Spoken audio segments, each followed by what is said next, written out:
कल दीदी मायके जा रही है, रात में लौटेगी।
नाश्ते में क्या बन रहा है? ऑमलेट। ओह वाव, मेरा फेवरेट। नहा लिया तुमने? हाँ। तो बाल तो सुखा लेती। वैसे गीले बालों में तुम बहुत सुंदर लगती हो। क्या फायदा दीदी, जिसे हमारी खूबसूरती की तारीफ करनी चाहिए वो तो हमेशा लैपटॉप में घुसे रहते हैं। उन्हें ना हमारी कदर है ना फिक्र है। ऐसा नहीं है चित्रा, अनंत भी क्या करे, उसकी बेचारी की जॉब ही ऐसी है। क्या फायदा ऐसी जॉब का दीदी, जिसमें न टाइम हो न पैसा हो। पूरे महीने के 25,000 सैलरी कमाते हैं और अंत में जाके पूरा 25,000 का हिसाब लगाते हैं। दीदी, अरे इतना खूबसूरत हार जेठ जी ने दिया? हाँ, ये तो बहुत महंगा लग रहा है दीदी। वाकई में जेठ जी आपसे कितना प्यार करते हैं। हर हफ्ते आपको एक तोहफा लाके देते हैं ना वो। चित्रा, अनंत भी तुमसे बहुत प्यार करता है। खाक प्यार करते हैं वो। आज तक हमको ना ढंग की साड़ी तक नहीं लाके दिए। आपको पता है, हमारे पास जितनी साड़ी है सब आप ही ने तो दी है। जेठ जी वाकई में आपसे बहुत प्यार करते हैं। अब देखिए ना, उनकी गवर्नमेंट सर्विस, ऊपर से अच्छी तनख्वाह, ऊपर से ऊपर की अच्छी कमाई। क्या बात है। एक मिनट चित्रा, कहीं तुम ये तो नहीं कहना चाहती कि सतीश एक भ्रष्ट ऑफिसर है? नहीं दीदी, हम ऐसा थोड़े ना कह रहे हैं। हम तो ये कह रहे हैं कि गवर्नमेंट सर्विस में तनख्वाह कितनी अच्छी मिलती है, तभी तो इतने महंगे महंगे हार ला रहे हैं आपके लिए। मैं कुछ मदद करूं? नहीं, अब सतीश की तारीफें करना बंद करो और ये सब लेकर बाहर जाओ। लो, संभल के। काश जेठ जी आपके नहीं हमारे पति होते जेठानी जी, तब तो जिंदगी की ऐशी ही हो जाती। लेकिन पति ना सही, यार तो बन सकते हैं ना जेठ जी हमारे।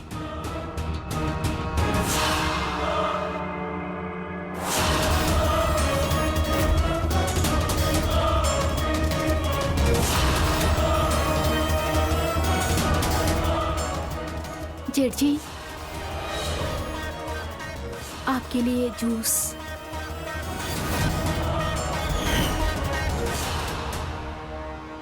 जेठ जी, क्या हुआ? कहाँ खो गए थे? कुछ नहीं, बस गीले बालों में बहुत खूबसूरत लग रही हो।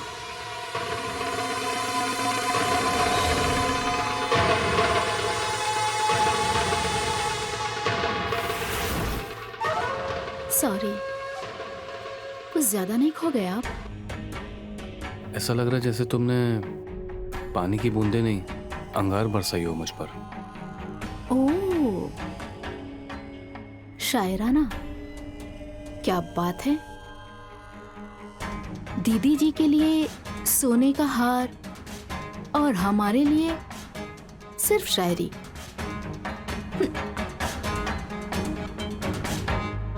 किसने कहा कि सिर्फ दीदी के लिए? ये तुम्हारे लिए? क्या ये सच में हमारे लिए? ये तो बहुत खूबसूरत है। सच ना? ये हमारे लिए है ना?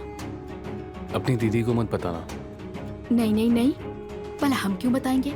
ये तो आपके और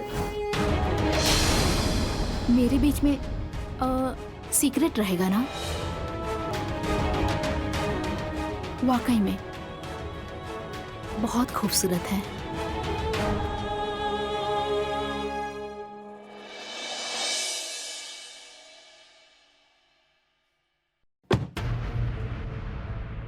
सुनो, जेठ जी तुम्हारा नाश्ते के टेबल पे इंतजार कर। हाँ बस 2 मिनट में आया। हमको एक बात नहीं समझ में आती। एक छोटे से मामूली अकाउंटेंट हो तुम प्राइवेट कंपनी में, फिर भी इतना बिजी रहते हो जैसे किसी बड़े कंपनी के मालिक हो। हाँ, हद है यार। जाओ जाओ, जाके जेठ जी से कुछ सीखो। देखो उन्हें, अपनी बीवी के लिए कितना वक्त निकालते हैं वो, इतने बड़े ऑफिसर होने के बावजूद। और तुम हो कि तुम कहना क्या चाहती हो? हम यही कहना चाहते हैं अनंत जी कि कुछ लाइफ में कर लीजिए। कब तक 25,000 पे जिंदगी जीते रहेंगे?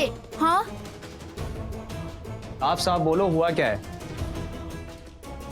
तुमको पता है कल जेठ जी ने दीदी के लिए इतना महंगा तोहफा लेकर आए, सोने का हार। और तुम हो कि आज तक हमको एक चवन्नी का तोहफा तक नहीं दिए हो। कुछ दिए हो क्या? बताओ, दिए हो? चित्रा, तो मुझे थोड़ा सा वक्त दो, मेरा प्रमोशन होने वाला है। उसके बाद मैं भैया की तरह हर हफ्ते तुम्हें गिफ्ट ला के दूंगा। लाओगे ना तुम?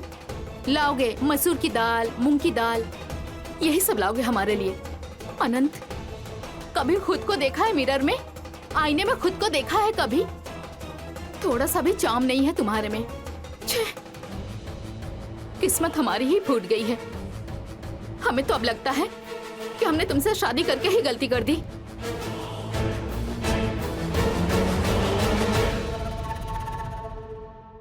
सतीश जी, टिफिन।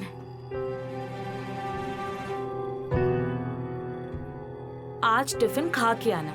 कल की तरह पूरा टिफिन घर पे वापस नहीं आना चाहिए। अरे हाँ बाबा, एक बात कहूँ?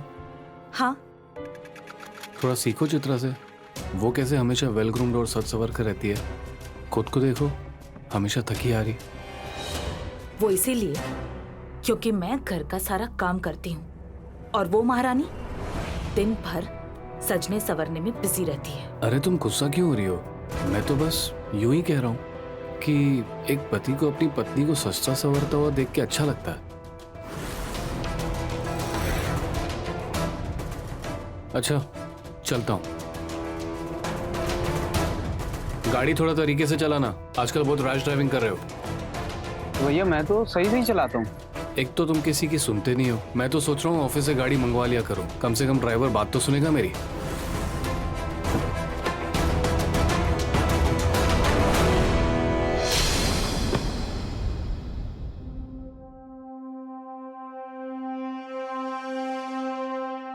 चित्रा, दीदी, आप? अरे क्या हुआ चित्रा? इतना घबरा क्यों गई तुम? नहीं, मैं घबराई नहीं। वो आप एकदम अचानक से आ गई ना, इसलिए। कुछ काम था? हाँ, ये देखो ना, ये शर्ट कैसी है? आज सतीश का बर्थडे है ना, तो मैंने सोचा कि गिफ्ट कर देती हूँ। कैसी है? सुंदर है ना? सच कहें दीदी तो बिल्कुल भी अच्छा नहीं है। जेठ जी इतने हैंडसम है, उनकी हाइट, लंबाई और कितने सुंदर दिखते हैं ना वो, उन पे ये शर्ट नहीं जचेगी। उनके ऊपर तो कलरफुल वाला बहुत सूट करेगा। हाँ। अच्छा, अरे आप दुखी क्यों हो रही हो? मैं अभी ऑनलाइन ऑर्डर कर देती हूँ ना, अभी आ जाएगा।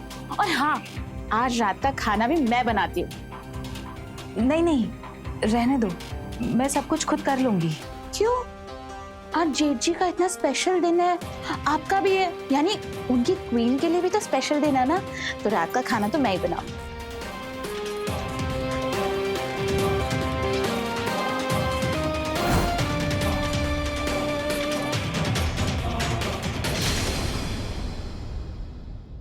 क्या बात है, आज बर्थडे बॉय बहुत स्मार्ट लग रहे हैं। Thank you. और तुम्हारे कान के झुमके बड़े प्यारे लग रहे हैं। Thank you. Happy birthday to you, happy birthday to you, happy birthday भैया। Thank you Anant. Wow, cake तो बहुत बढ़िया है।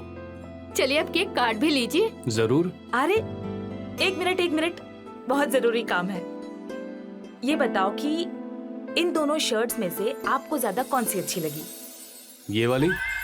देखा देखा, मैंने कहा था ना दीदी कि जेठ जी को सिर्फ मेरी चूज की हुई शर्ट पसंद आएगी, क्योंकि मुझे उनकी चॉइस पता है। लेकिन आप हैं कि मानती नहीं। चलिए अब केक कट किया जाए। Sure. Happy birthday to you, happy birthday to you, happy birthday dear जेठ ji, happy birthday to you. ये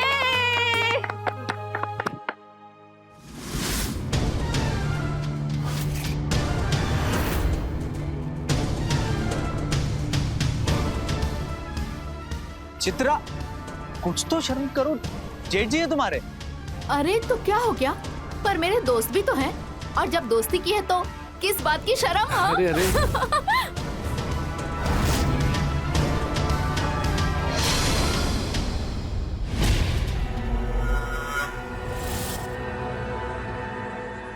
यहाँ आप? हाँ वो केक साफ करने आया था। मेरे वॉशरूम में पानी नहीं है और मुझे काफी इरिटेशन हो रही है, तो अच्छा आइए।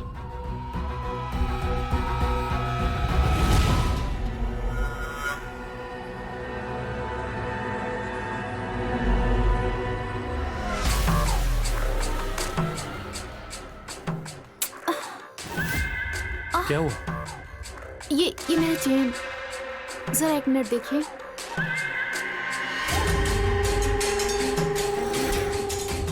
मेरा चेन भी आपके जितना मुझे सताता है।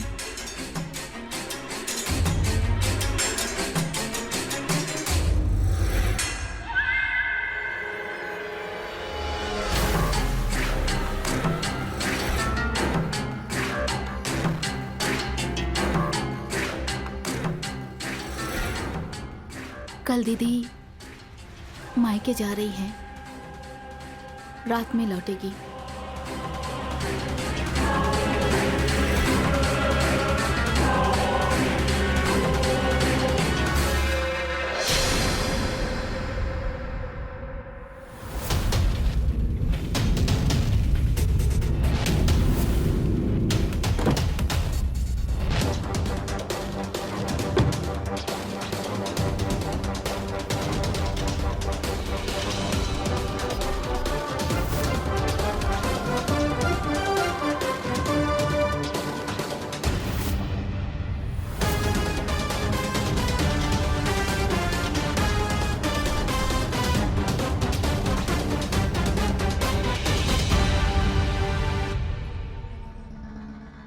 क्या हुआ? तुम्हें मेरा आना अच्छा नहीं लगा? मैंने ऑफिस से छुट्टी तुम्हारे लिए ही ली है। कुछ नहीं, बस हमारी किस्मत पे हमको रोना आ रहा है। देखिए ना, दीदी कितनी खुशनसीब है ना कि उन्हें आप जैसा पति मिला जो उनसे बहुत प्यार करता है, उनकी बहुत कदर करता है। आप तो हर हफ्ते दीदी के लिए कुछ न कुछ लेकर आते हैं, उन्हें महंगे महंगे तोहफे देते हैं। और एक हमारा पति, तोहफा तो दूर की बात, वो हमें टाइम तक नहीं देता है। ऑफिस में ओवर टाइम करते हैं, ऊपर से सैलरी सिर्फ 25,000 रुपए। वो कॉर्पोरेट में जॉब करता है, वहाँ ऐसे ही ओवर टाइम चलता है। पर हमारी लाइफ का क्या? हाँ, हमारी जिंदगी तो बर्बाद हो रही है ना। क्या हमारे कोई अरमान नहीं, हमारी कोई ख्वाहिश नहीं है क्या? उसका क्या होगा? उसके लिए मैं हूं ना, मैं पूरे करूंगा तुम्हारे अरमान और तुम्हारी ख्वाहिशें।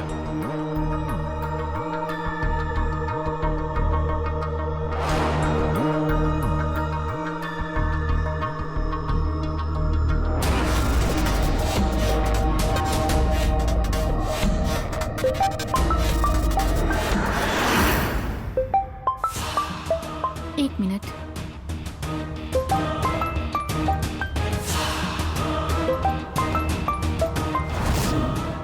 ये आदमी भी ना,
हमें पक्का यकीन है इनकी और चित्रा के बीच में कुछ तो चक्कर चल रहा है। हम कुछ भी बर्दाश्त कर सकते हैं, लेकिन पति की बेवफाई नहीं।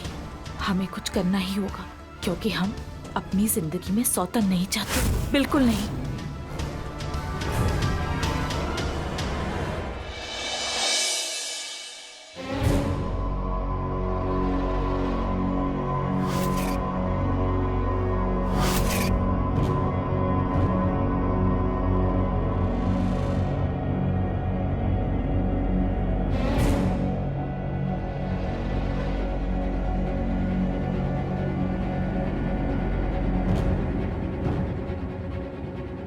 क्या हुआ?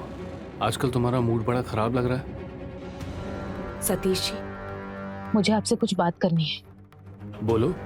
आपने कहा था कि अनंत और चित्रा एक आध महीना यहाँ रुकेंगे, और जैसे ही अनंत को कोई अच्छा जॉब मिल जाएगा वो चित्रा को लेकर यहाँ से चला जाएगा अपने नए घर में। लेकिन अब करीब 2 महीने हो चुके हैं, और कितना समय। तो क्या हो गया कमला? अनंत मेरा छोटा भाई है, वहाँ कानपुर में बहुत कम सैलरी में जॉब कर रहा था। यहाँ लखनऊ में कम से कम करियर बनने के चांसेस तो हैं, और बड़े भाई का घर होते हुए वो किसी और जगह पे रहेगा अच्छा लगता है क्या? देखो, उसे थोड़ा फाइनेंशियली स्टेबल हो जाने दो, अच्छी जॉब लग जाने दो, थोड़े पैसे जमाने दो, उसके बाद देख लेंगे उसके लिए दूसरा घर। नहीं सतीश जी, मुझे कुछ ठीक नहीं लग रहा। पता नहीं क्यों मुझे चित्रा के लक्षण ठीक नहीं लगते। वो जैसे चिपक चिपक के आपसे बातें करती है, आपके आसपास घूमती रहती है। मुझे ये सब कुछ जरा भी पसंद नहीं। अरे बच्ची है वो, ऐसे ही करती है, तुम उसका टेंशन मत लो।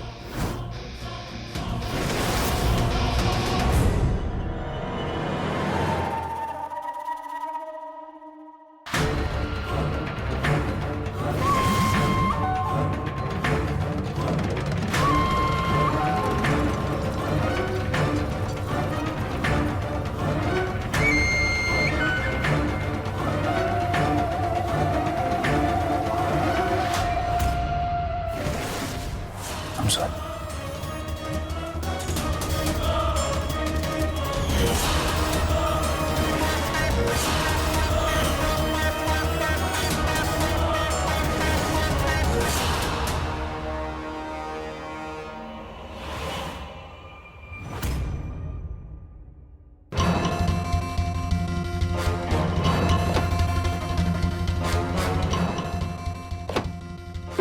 अनंत, मैं कुछ भूल गया हूँ, तुम गाड़ी निकालो।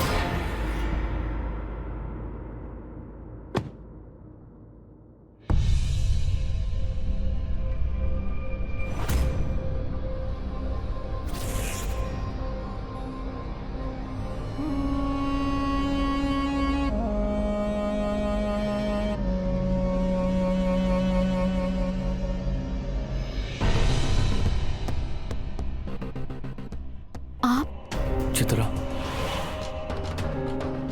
अब मैं तुम्हारे बिना नहीं रह सकता। सुनिए, दीदी आज दोपहर में डॉक्टर के पास जा रही हैं, 3:30 बजे।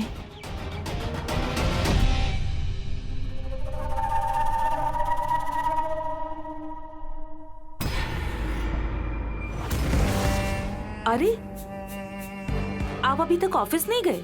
अरे वो फोन भूल गया था। तुम आज डॉक्टर के पास जा रही हो? हाँ, वो 3:30 बजे का अपॉइंटमेंट है, लेकिन आने और जाने में शाम हो जाएगी। ठीक है, तो मुझे बता देना, वापसी में तुम्हें पिक कर लूंगा। कहीं कमला ने हमें देख तो नहीं लिया चित्रा के साथ चिपकते हुए? हमें और चौकन्ना रहना होगा।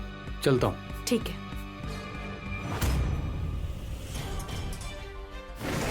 लेकिन इन्हें कैसे पता चला कि मैं डॉक्टर के पास जा रही हूँ? मैंने तो इन्हें बताया ही नहीं था।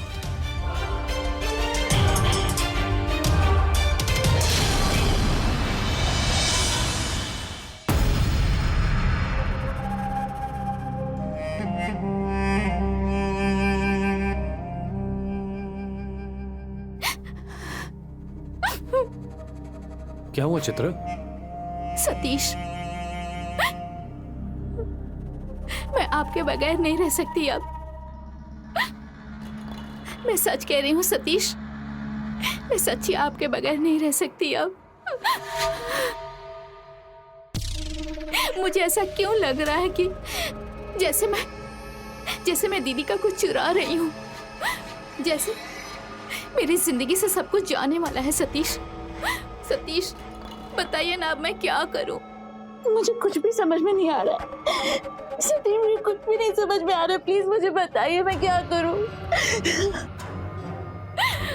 चित्रा, मैं भी तुम्हारे बगैर नहीं रह सकता, और ये सोचकर कि वो आनंद तुम्हारे साथ है, मेरे रगों में कीड़े दौड़ते हैं।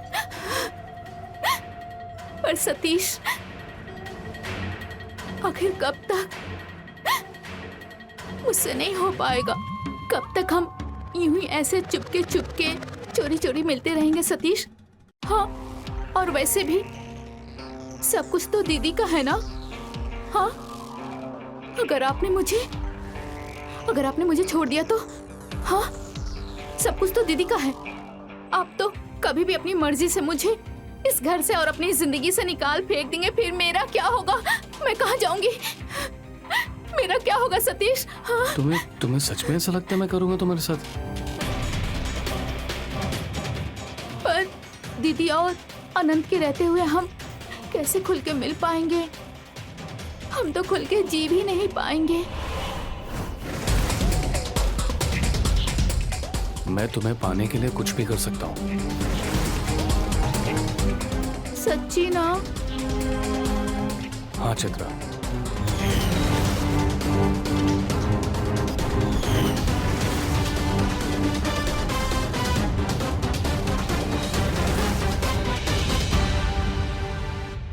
जुर्म करने वाले से ज्यादा जुर्म सहने वालों को खबरदार रहना चाहिए, क्योंकि जुर्म सिर्फ तब होता है जब हम उसे होने देते हैं। कुछ ऐसा ही हुआ आज के जुर्म की कहानी में। ऐसे अपनों पर होने वाले जुर्म को हमें रोकना ही होगा, चाहे जो हो जाए। ये इंसानी फितरत है कि दूसरों की थाली में हमेशा पकवान ज्यादा ही दिखते हैं, और जब कोई इंसान दूसरों की थाली को हड़पने की कोशिश करता है तो एक जुर्म की शक्ल ले लेता है। नमस्कार, मैं हूं रवि किशन। क्राइम फाइल्स के एक और जुर्म की कहानी लेकर फिर आपके सामने हाजिर हूं।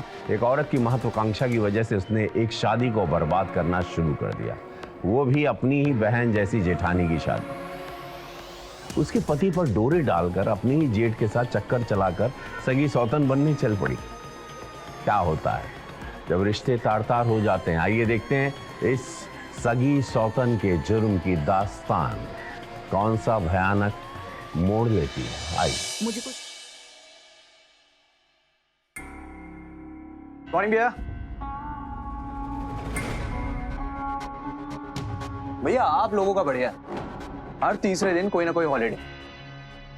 और यहाँ हम कॉर्पोरेट वाले हैं, छुट्टी तो हमारे लिए जैसे एक सपना है। सरकारी नौकरी पाने के लिए कितनी जुत्तियां कसनी पड़ती है पता है?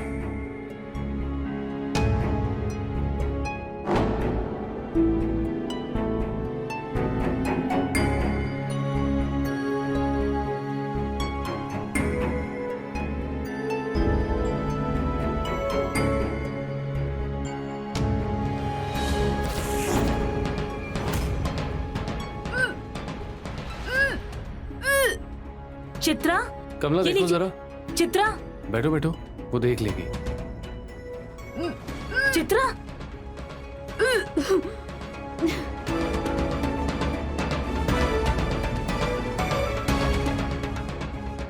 ठीक हो? ठीक हो अभी? अचानक से क्या हुआ?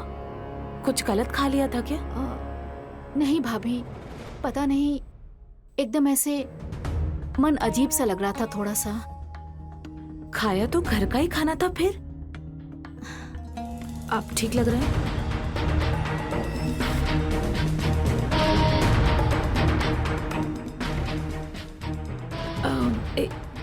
एक मिनट, खट्टा वट्टा खाने का मन तो नहीं कर रहा है? हाँ, कर रहा है? चलो फिर, ये तो खुशखबरी है।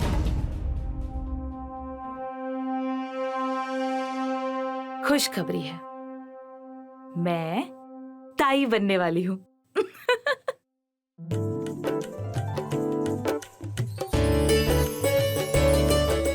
भैया मुबारकबाद तो दे दो।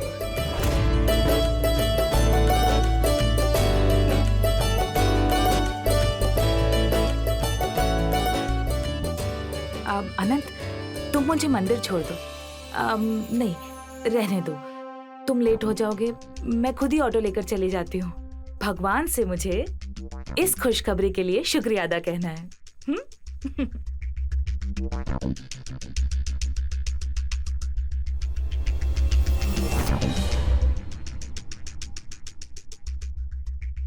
चली? चलो, अनंत आते वक्त मिठाई जरूर ले लेना। वापस बधाई। बाय भैया। बाय चित्रा, आता हूँ। हाँ, अपना ख्याल रखना।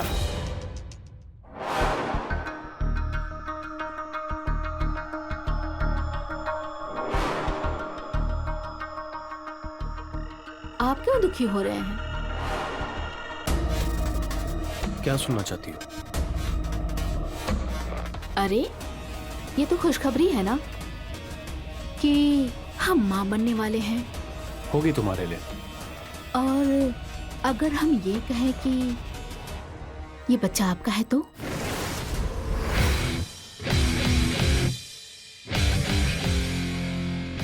सच चित्रा?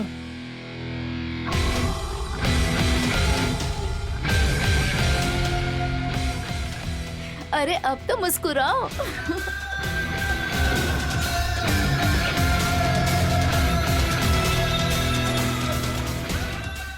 पापा बनने का सुख अपने हाथ से जाने नहीं दे सकता मैं, इसीलिए मुझे कमला और अनंत को रास्ते से हटाना पड़ेगा,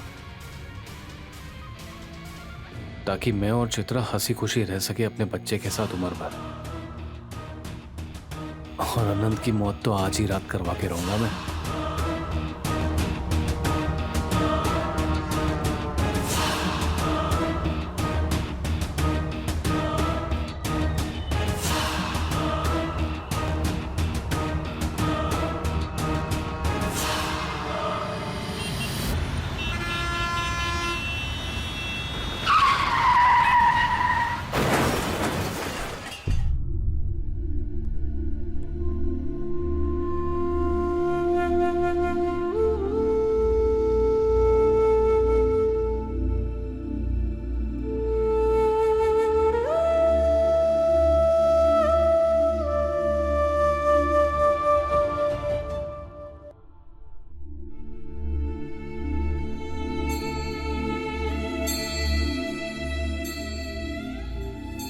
सतीश, तूने अनंत को कानपुर से लखनऊ बुलाया था ना, और मुझे कहा था उसका ख्याल रखेगा। फिर ये कैसे हो गया बेटा? कैसे हो गया उसका एक्सीडेंट?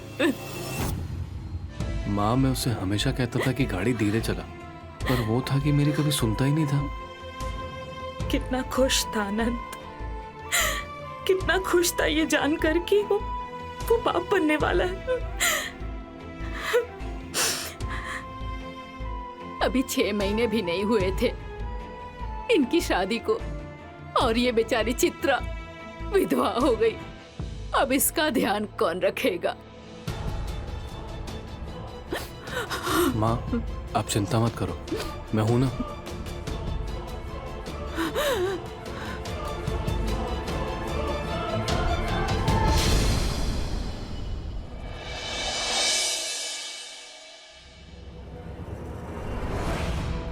कहाँ रख दिया उसने? इसमें भी नहीं है। कहाँ रख के गई ये? कमला, कमला! अरे हाँ, वो तो मंदिर गई होगी। चित्रा कहाँ चली गई?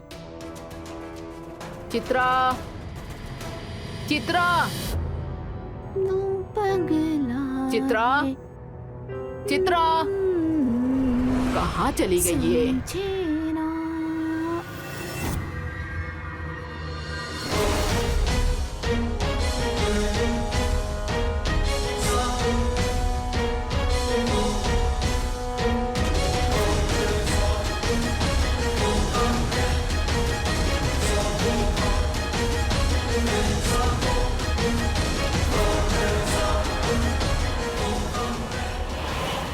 अभी 15 दिन भी नहीं हुए इसके पति को मरे हुए, और ये निर्लज नाच रही है।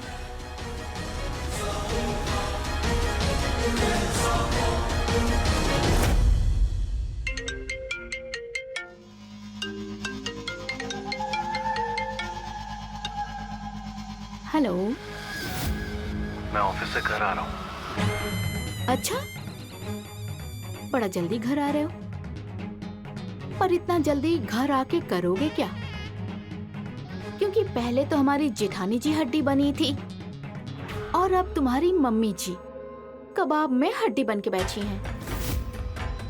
मम्मी की चिंता छोड़ो, बड़ी तलब लग रही है तुमसे चिपकने की। ओह,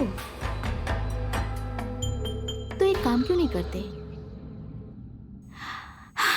अपनी मम्मी जी को फिर से कानपुर भेज दो।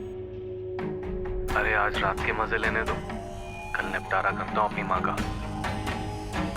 ठीक है, मैं आपका वेट कर रही हूँ। जरा प्लीज जल्दी आ जाना। Okay, bye.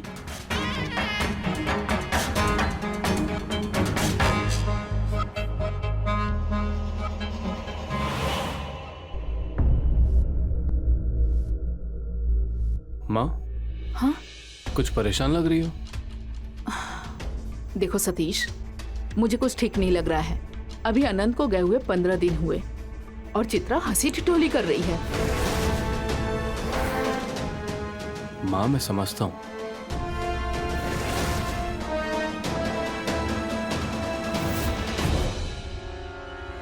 माँ जी, आप जेठ जी से हमारी शिकायत कर रही हैं?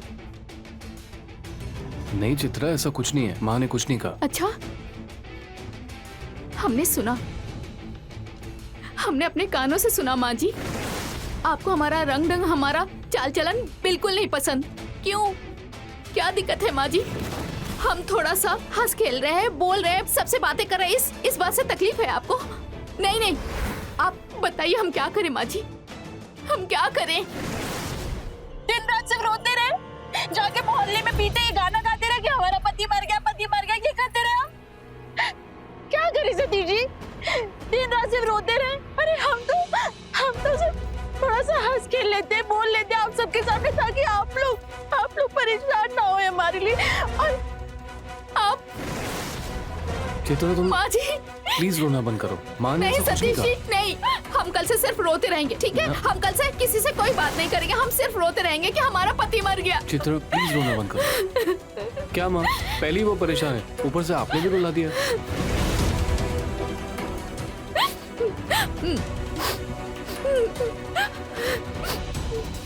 हमें माँ को कल के कल ही महीने के घर के खर्चे के पैसे ना भेजने की धमकी देकर यहाँ से कानपुर भेजना पड़ेगा, क्योंकि मैं नहीं चाहता कि मेरे और चित्रा की मोहब्बत के बीच में कोई आए।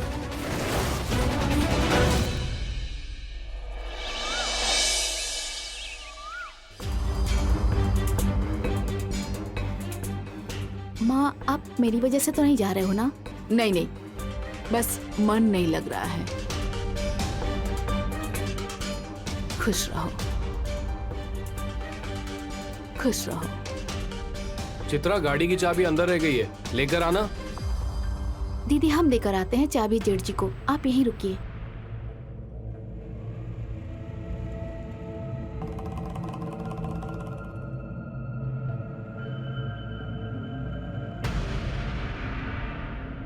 सुनो, मैं तुम्हारी सास हूं, वो मेरा बेटा है, तुम मेरी बहू हो। वो भी मेरी बहू है। लेकिन एक औरत होने के नाते मैं तुम्हें बता दूं, कब कौन सी सगी औरत सौतन बन जाए पता नहीं चलता। इसलिए अपने घर को संभाल ले, दरारें पड़ने से पहले।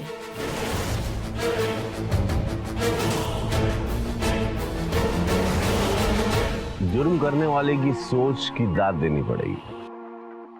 न जाने क्या सूझता है उन्हें कि इतना बड़ा जुर्म कर लेते हैं, वो नहीं किसी मासूम इंसान की जिंदगी दांव पे लगाकर। एक बार भी नहीं सोचते कि उस मासूम इंसान पर क्या असर होगा उसका। हमें ऐसे ही जुर्म करने वालों से दूरी बनाए रखनी और अपनी जिंदगी को सुरक्षित रखना है। किसी पर अंधा विश्वास नहीं रखना चाहिए। देखा आपने कैसे सतीश और चित्रा हवस की गहरी खाई में गिरते चले गए, संभल ही नहीं पाए। सतीश को चित्रा की आदत होने लगी और वो रोज कोई ना कोई बहाना बनाकर अपनी पत्नी कमला को कुछ घंटों के लिए घर से बाहर रखने लगा और इन्हीं कुछ घंटों में वो चित्रा को मिल गया। ये सिलसिला हफ्तों चला।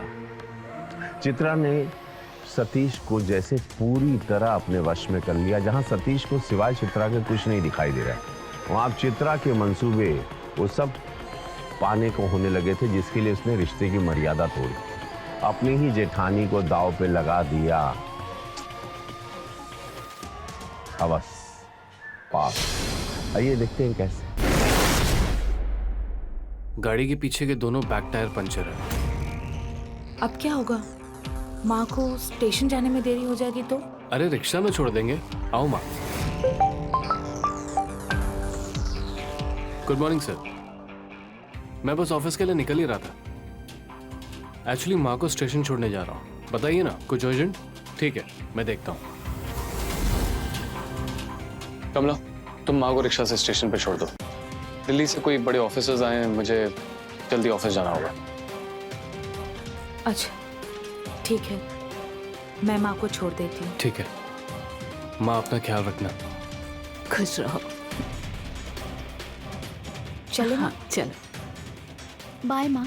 बाय।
ये क्या हो रहा है यहाँ?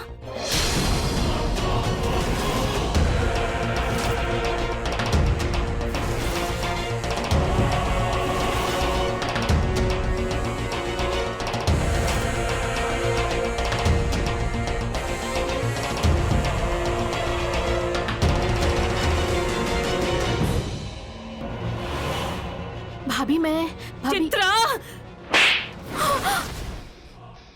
तुम इतनी गिरी हुई हो, ये मुझे आज समझ में आया। अब तुम मेरे इस घर में एक पल और नहीं रुक सकती। निकलो यहाँ से, मेरी बात निकलो। सुनिए।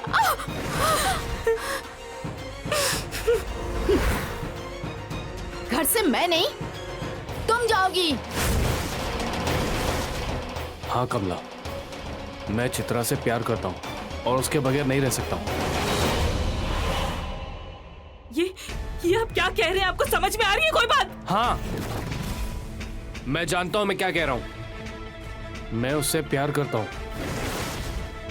मुझे चित्रा की आदत हो गई है। वो हर दम मेरे सर पर नशे की तरह सवार रहती है। इसे पाने के लिए मैंने अपने भाई को तक भाई को क्या? भाई को क्या? क्या भाई को? हाँ, मैंने पूछा भाई को क्या? मैं बताती हूँ। हमने आनंद जी की कार की ब्रेक की वायर काट दी ताकि उनका एक्सीडेंट हो जाए और हमें छुटकारा मिल जाए, ताकि हम दोनों पूरी जिंदगी साथ गुजार सकें।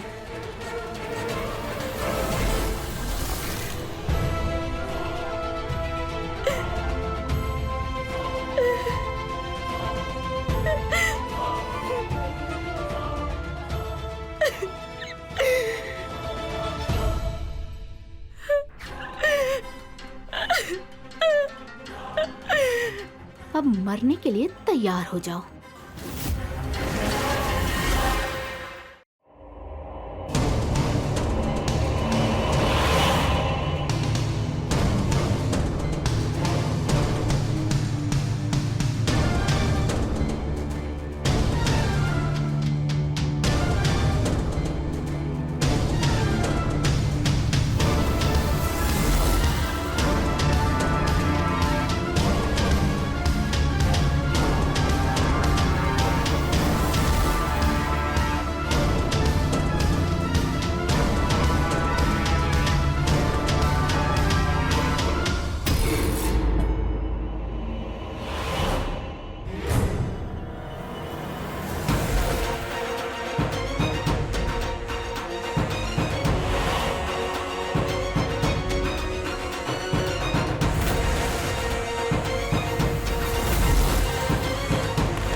रुक जा सतीश, हट।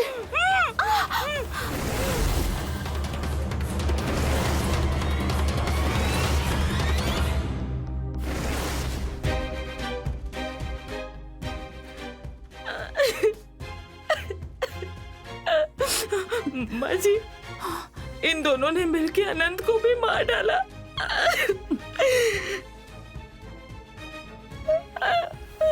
अगर मुझे पता होता कि मेरी कोख से तू जैसा राक्षस पैदा होगा, मैं तुझे पैदा ही नहीं होने देती। संभाल लिए आप। सही समय पर आपने पुलिस को फोन करके कानून का साथ दिया आपने।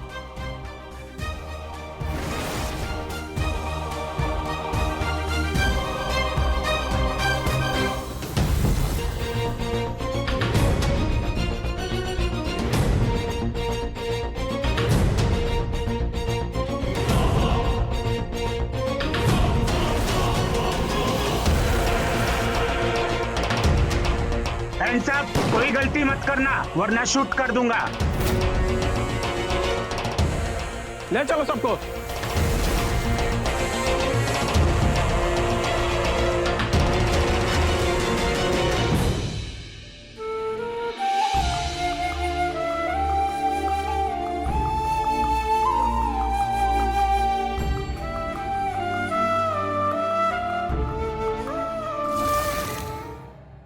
कहते हैं ना कि जुर्म की कोई जाति नहीं होती, वो कभी भी किसी भी मोड़ पर हो सकता है। कुछ ऐसा ही हुआ आज की इस कहानी में, जहां पैसे और शारीरिक भूख के कारण इतना बड़ा जुर्म हो गया। सतीश ने अपनी हवस के कारण अपने छोटे भाई की हत्या कर दी। अगर समय रहते सतीश ने अपनी विकृति पर काबू पा लिया होता तो शायद वो जुर्म करने से बच जाता। चित्रा एक अच्छा जीवन जी सकती थी अगर वो अपनी महत्वाकांक्षाओं की गुलाम बनकर ना रह जाती और अपनी शादीशुदा जिंदगी को समझने की कोशिश करती, बस सिर्फ इसीलिए क्योंकि उसका पति उसका जेठ जैसा हैंडसम या अच्छा नहीं दिखता था। उसने इतना बड़ा जुर्म कर दिया। याद रखिए, हमारा समाज कुछ मर्यादाओं के धागों से बंधा हुआ है, ये भारत, और जब तक हम इन धागों का सम्मान करते हैं हमारा जीवन सुखमय रहता है। और इसी बातों को आपके पास छोड़कर अब लेता हूं आपसे अलविदा। फिर मिलूंगा क्राइम फाइल्स के अगले एपिसोड में क्राइम की नई कहानी लेकर। तब तक रहें खबरदार, बने होशियार, देखते रहें मेरे साथ क्राइम फाइल। जय हिंद, भारत माता की जय।